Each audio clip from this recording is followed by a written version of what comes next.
Grabe, paniwalang paniwala itong mga supporter ni Duterte doon sa isang vlogger tungkol sa sinasabi niya na dapat daw applicable ang Article 59 doon sa arrest ni Digong. Ang nakakalimutan niya, ang first rule po ng pag-i-interpret ng batas ay kung applicable ba yung batas na yun sa'yo. Applicable ba ang Rome Statute sa Pilipinas? Ngayon? Diba hindi na? Kasi nga inalis na ni Digong ang Pilipinas sa ICC. So bakit i-apply mo ang isang batas na hindi na applicable sa'yo?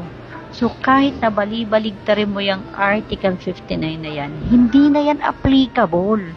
Kasi nga, hindi na po tayo parte ng ICC. Sige, basahin niyo muna yung title ng Article 59. Anong nakalagay dyan? Di ba custodial state? Custodial state ba ang Pilipinas?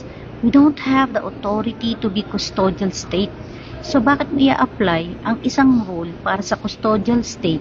Hindi ka naman custodial state. Di ba? Sosme. Clear ba? Entiendes?